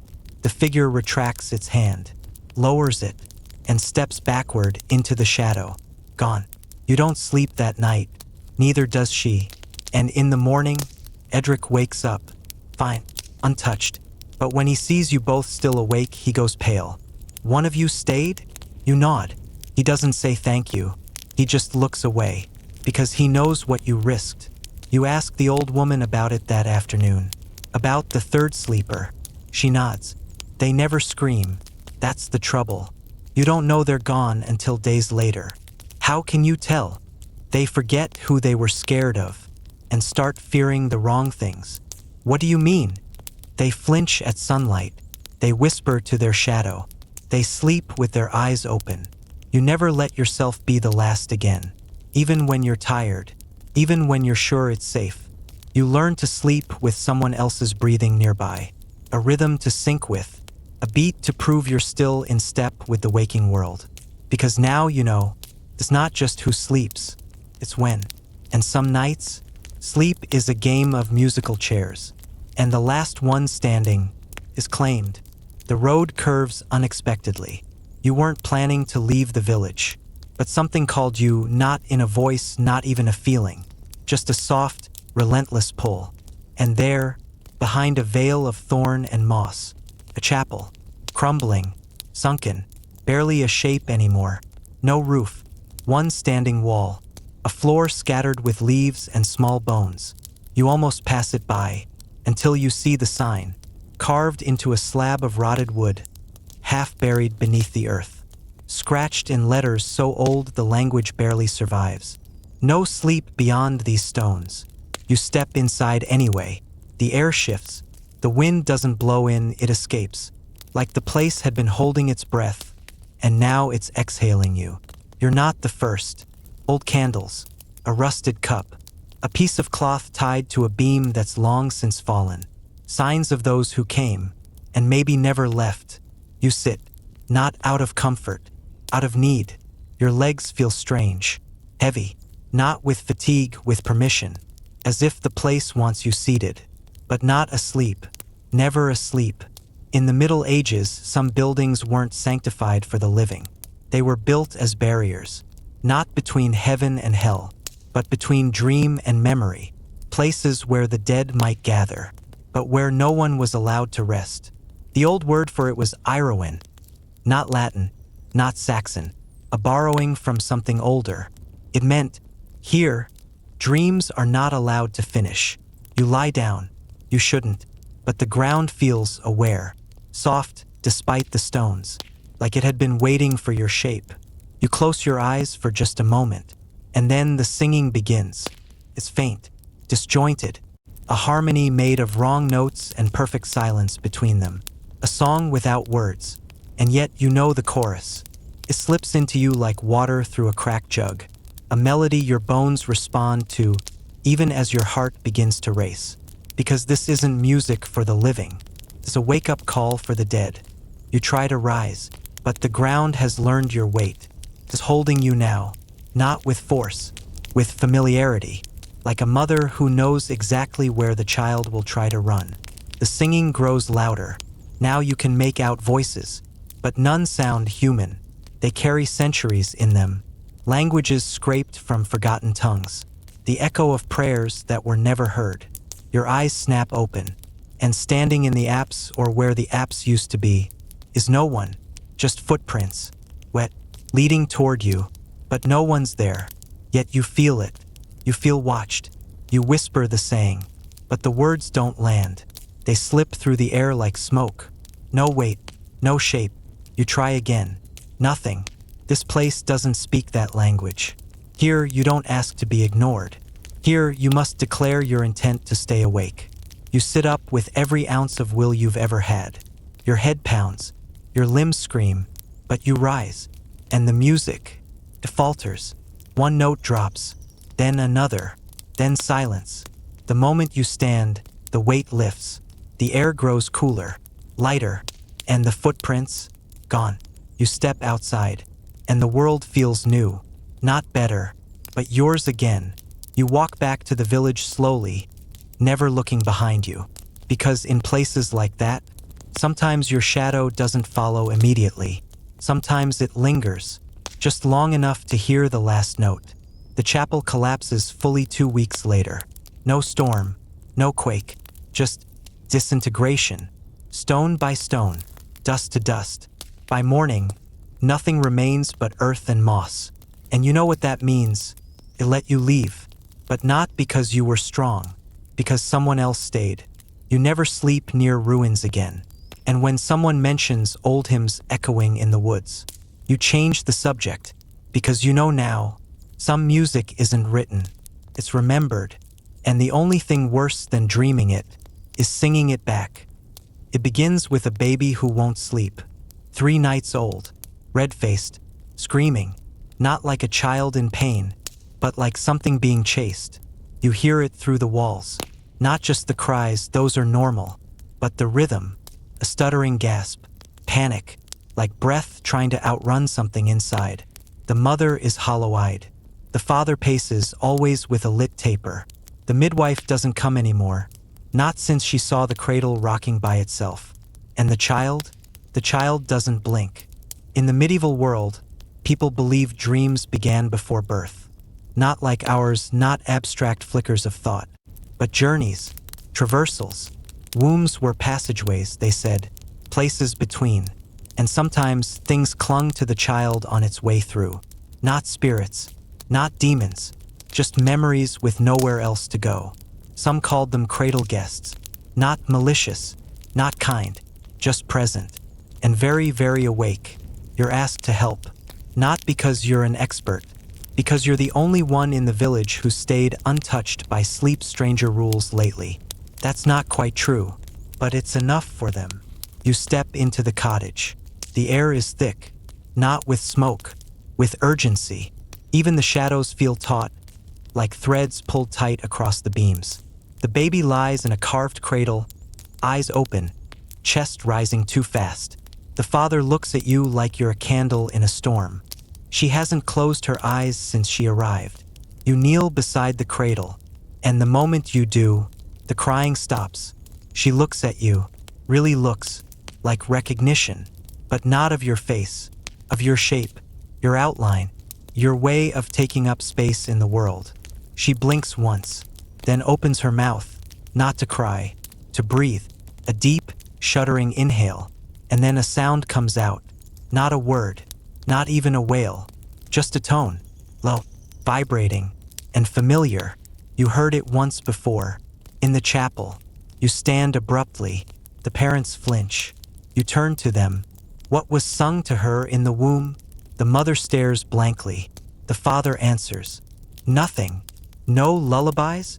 We were told not to, not after the last one. You pause. There was another? The mother looks down. Didn't make it past the first week. Born with eyes shut.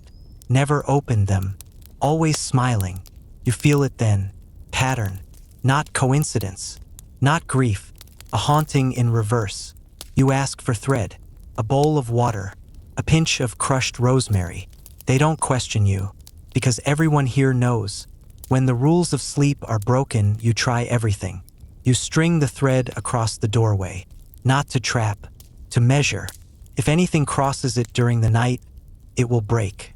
You place the rosemary under the cradle, to distract, not repel. And the bowl, that's just for you, to see. You sit. Wait, the baby doesn't sleep, but she also doesn't cry.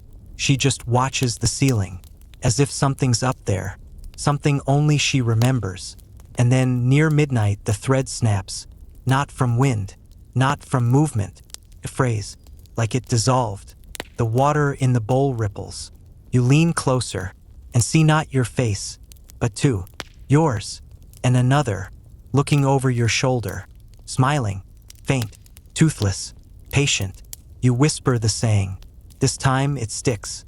The air tenses, the candle gutters, and the baby, she sighs, rolls to her side, and closes her eyes, just for a second. But enough. The shadow behind you fades. The bowl goes still, and the parents exhale. Not thanks, not yet, just relief. You rise, say only, she brought a dream with her, but it doesn't want to stay. They nod, and the father places a small token in your hand, a rattle made of bone and brass. In case it comes looking again, you carry it with you, not as protection, as proof that even sleep begins somewhere, and sometimes what follows you out of it just wants to finish dreaming. You see it on the second morning of harvest. A new scarecrow, tall, too tall, arms long and loose, one sleeve torn and fluttering like it breathes. No face, just a sackcloth head bound in 3 places with red twine. It wasn't there yesterday. No one remembers placing it, and yet everyone agrees it should be there. In medieval fields, scarecrows weren't made to scare birds. Not really. They were called watchers, a word older than any you've seen in books. not to chase away, to observe, to be witnesses, to count. The old stories say this. Crops grow from light, from rain, and from attention. But attention cuts both ways. Just as you watch your fields with care, something watches you back. And the watchers, the scarecrows, are placed as a deal. Take them instead. We give them shape. Let them hold the gaze. Because it's rude and dangerous to leave a field unwatched during the deepest nights of harvest. You ask the woman who tends the edge of the barley rows, "Who made it?" She doesn't answer at first, just tugs at her apron. Then, "It wasn't here." Then it was. But someone, it came. We let it. You step closer. The scarecrow's head turns slightly. You stop moving, because that shouldn't be possible. And yet, there's no wind, no shifting sun, just you and the watcher. That night you dream of it, standing at your door, not knocking, just existing. And behind it, others. Crows, yes, but also figures. Shadows in the corn. Some walking backward, some not touching the ground. And all of them facing you. You wake in a sweat, but not fear. Recognition, as if you've seen them before. As if they've always been there, just outside of knowing. You return to the field at dawn. The scarecrow is gone. In its place, a single phrase, written in crushed husks across the dirt. You left no one to count the sleepers. You run back home, salt the doorway, say the words 3 times. Stay awake until the sun is directly overhead.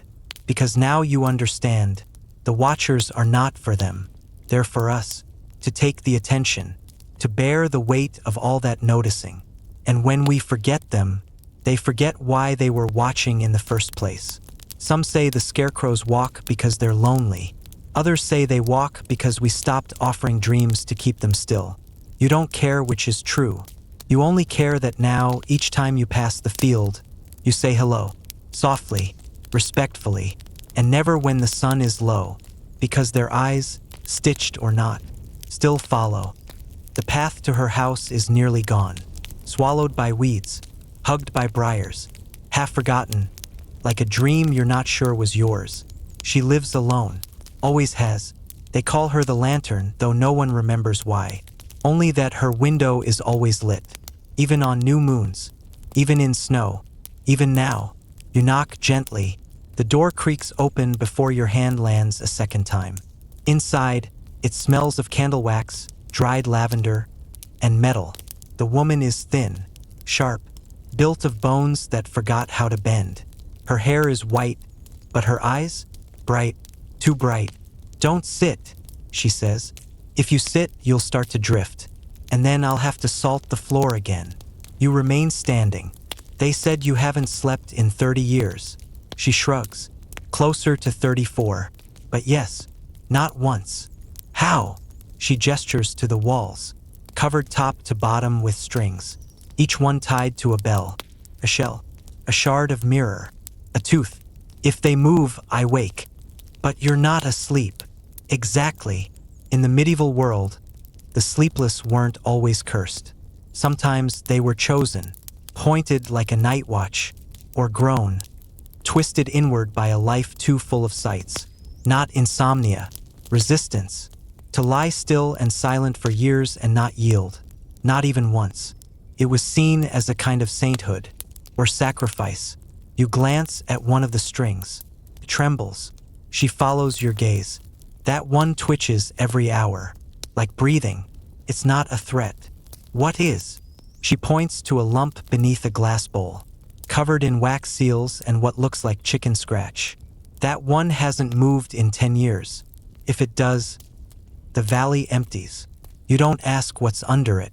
You don't want to know. Why haven't you slept?" She fixes you with a long look. "Because the dream changed." "Whose dream?" "All of ours." She walks to a window, pulls back a heavy curtain. Outside, the fields, the village, the mist beyond. There used to be a rhythm. Summer sleep was light, winter sleep was deep. The old dreams turned with the wheel of the year. But then the dream stopped turning, got stuck, and now it backs up, spills over, leaks into the cracks. She touches a mirror hung upside down. It shows nothing, not even the wall behind it. People like me keep watch so it doesn't leak too fast. And if you fall asleep, she smiles, not kindly. Then someone else wakes up wrong, or something inside the dream gets out. You feel it now, the tension in the room, like every object has ears, every surface has eyes, and all of them are waiting for her to slip, to close her eyes, to exhale too long. How long can you last? She doesn't answer. Instead, she lights another candle, pours more salt around the edges of the hearth, and ties a new string to your sleeve. Stay the night. Don't speak after midnight. And if I stop breathing, yes, don't wake me. Wake the house. You do as you're told. You sit, still, silent. The candle flickers, the string tugs, and beside you the lantern leans back. Not asleep, but so still she might be dreaming while awake. You don't sleep that night. No one in the valley does. A storm rolls over without wind. The bells stay silent. But in your bones you feel something try the lock and retreat, because the house was watching. At dawn, she's still awake. You leave with a headache, a new string tied around your wrist, and the certainty that something held its breath that night and decided not to step through. You're home now, your own bed, your own room. The candle is low. The fan hums softly. The walls are solid and modern and safe. And yet, you lie there, eyes open, because something's changed. You don't fear monsters under the bed anymore. You fear the silence before they arrive. The stillness that medieval people knew so well. Because now you understand, sleep wasn't just rest back then. It was negotiation. They didn't slip into dreams. They stepped around traps, avoided doorways, left bread for shadows, tied bells to babies and salt to their sleeves. They didn't count sheep. They counted the people still breathing. And if someone didn't wake up, it wasn't always natural. Tonight, you hear a creak in your own house. Maybe it's the floor settling. Maybe not. You think of the girl who whispered to the well, the third sleeper who never returned, the scarecrow that counted dreams, the chapel that sang to the dead, the mirror pressed from within. And somewhere, deep in your bones, you whisper the words, "Pass me by, slip around." It's automatic now, like brushing your teeth, locking the door, lowering your voice when something listens. You finally close your eyes, and behind them, the night is not empty. It is full of watchers, of echoes, of all the things that never made it to morning. But they don't frighten you now. They recognize you. You've walked their paths, heard their whispers, carried their truths. You are not innocent anymore. You are initiated. Your breathing slows, not because you are safe, but because you are seen. And that is enough. You drift, but carefully. Like the peasants of the past, you do not surrender to sleep. You bargain with it, a quiet pact. Let me rest. Let me return. Take only the dreams I can bear. In the final moment before sleep takes you, your mind forms one last thought. Maybe the medieval world wasn't darker than ours.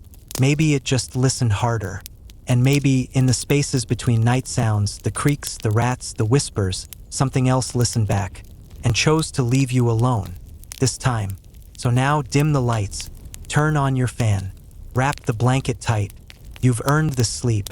Just don't be the last one to close your eyes. Good night, and may nothing watch you too closely.